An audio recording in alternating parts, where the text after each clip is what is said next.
J'écris chaque semaine une newsletter qui contient une astuce de préparation mentale, un outil ou bien une réflexion qui permet à celles et ceux qui lisent cette newsletter de s'améliorer, de développer leur performance et de mieux performer en compétition. J'ai décidé dans cette vidéo de vous parler de 3 mails que j'ai envoyés en 2024 et des 3 sujets, des 3 astuces que j'ai partagées dans ces mails. Allez, c'est parti. Le premier sujet dont je souhaitais vous parler, c'était un mail sur la motivation. Et en gros, dans ce mail sur la motivation, j'expliquais que la motivation, c'est une émotion. C'est une émotion qui arrive quand on se sent aligné, quand on se sent appelé, quand soudain il y a quelque chose à l'intérieur de nous qui nous pousse à l'action. Et la motivation, elle peut venir de beaucoup d'espaces différents. Elle peut venir de l'intérieur. Je peux me sentir motivé parce que j'aime ce que je fais. Je peux me sentir motivé parce que j'aime les personnes avec lesquelles je le fais, mais elle peut venir aussi de l'extérieur. Je me sens motivé parce que je pars en compétition et que j'ai envie de gagner. Ou alors, je me sens motivé parce qu'on m'a promis quelque chose. Donc si je vais m'entraîner ou je me suis promis moi-même quelque chose qui me donne envie de partir à l'entraînement. Donc la motivation, c'est une émotion qui peut être liée à des causes internes ou externes. Mais la motivation la plus durable, en général, on a tendance à considérer que c'est la motivation qui vient de l'intérieur. Autrement dit, la motivation la plus solide, c'est celle qui existe parce que vous êtes motivé par ce que vous faites, parce que vous aimez ce que vous faites pour ce que vous faites, et pas seulement pour les récompenses ou pour quelque chose d'extérieur. C'est la motivation la plus solide, notamment parce qu'elle ne disparaît pas en cas de défaite, même si la défaite est difficile pour tout le monde. Si on se met à agir uniquement pour la réussite, au moment où on rencontre notre première défaite, c'est là où on est démobilisé. Donc la motivation, c'est une émotion qui vient soit de l'intérieur, qui vient uniquement de l'intérieur, mais à cause de déclencheurs internes ou à cause de déclencheurs externes. Mais comme toutes les émotions, elles passent. Les émotions, on en a plus, ça va, ça vient, vous le savez bien, il y a des jours avec et des jours sans motivation.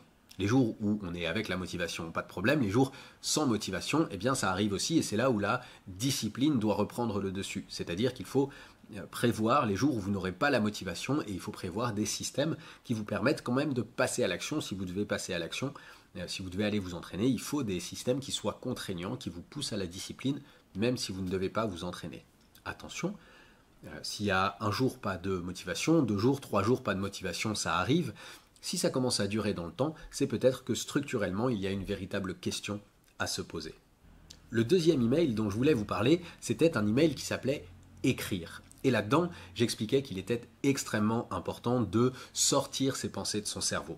Quand on est un ou une athlète, on a beaucoup de choses à gérer. Parfois, on a son travail ou bien ses études. Parfois, on a sa vie de famille. Parfois, on a sa vie amicale. On a la pression de soi-même, de peut-être ses entraîneurs, de peut-être ses coéquipiers, de peut-être sa famille, de peut-être beaucoup de choses. Bref, en général, quand on a de l'ambition, la pression vient juste derrière. Et donc, ce qui est important, c'est de ne pas laisser notre cerveau se noyer sous une quantité de pensées, se noyer sous une grande quantité d'anticipation, de questions de qu'est-ce qui va arriver plus tard, et quel va être le résultat de ça, et est-ce que je vais réussir à ça, et pourquoi ci, et pourquoi ça.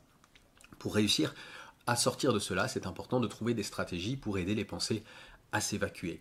Alors, il y a la méditation, il y a l'auto-hypnose, il y a peut-être des pratiques douces comme la sophrologie, comme le yoga, mais il y a une pratique que j'aime bien qui est l'idée d'écrire. Écrire, cela force à structurer la pensée, parce que parfois, nos pensées, on a l'impression qu'elles sont structurées, mais en fait, ce sont plutôt des émotions qui jouent à faire des ricochets à l'intérieur de notre cerveau. Et donc, écrire permet de sortir nos pensées, de vérifier qu'elles soient cohérentes, de les poser sur le papier, et donc de faire en sorte qu'elles soient moins présentes dans nos têtes. La première chose à écrire, évidemment, ce sont les objectifs. Ce sont les envies, ce sont les attentes, mais on peut aussi écrire ce qui nous fait peur, on peut écrire ce que l'on craint, on peut écrire aussi les messages qu'on a envie de parler, c'est-à-dire que ce qu'on ne dit pas forcément, les émotions qui nous traversent, ou alors les pensées que l'on a par rapport à nos coéquipiers, à nos coachs, à notre famille, etc., au lieu de les garder en tête, de prendre le temps de les écrire.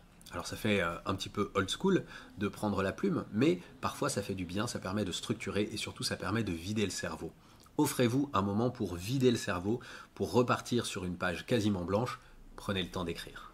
Et puis la troisième newsletter que j'ai envoyée, en tout cas c'était pas la troisième que j'ai envoyée, mais celle dont je voudrais vous parler aujourd'hui, eh bien elle s'appelait Être bien accompagné, parce que c'est extrêmement d'être bien accompagné, extrêmement important d'être bien accompagné.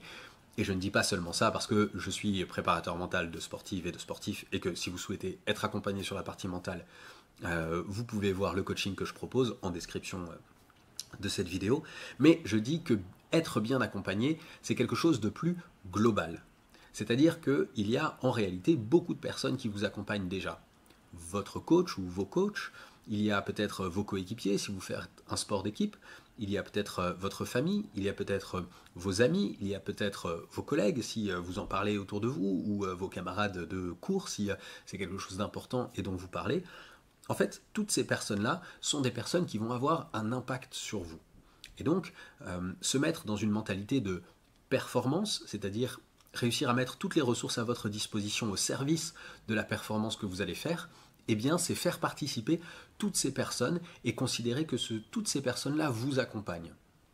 Qu'est-ce que ça veut dire concrètement? Eh bien, cela veut dire qu'il est important de partager avec elles votre vision, de pouvoir leur dire voilà ce dont j'ai besoin pour pouvoir avancer. J'ai telle ou telle échéance, tel ou tel événement, tel ou tel challenge, eh bien là j'ai besoin de ça. J'ai besoin que l'on se comporte comme ça avec moi, j'ai besoin de temps, j'ai besoin d'espace, j'ai besoin de discours positifs. Mais cela veut dire aussi, à l'inverse, que vous devez prendre soin des personnes autour de vous. Ce n'est pas seulement elles qui ont à prendre soin de vous.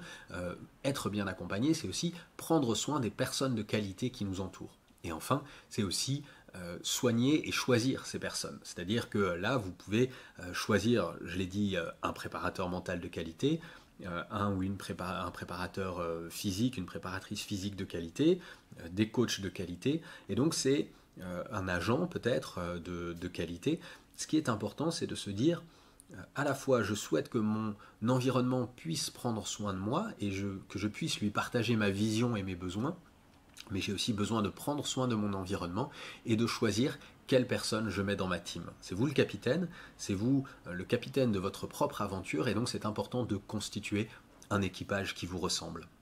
Voilà les trois parmi les newsletters que j'ai envoyés en 2024. J'espère que les sujets vous ont intéressé.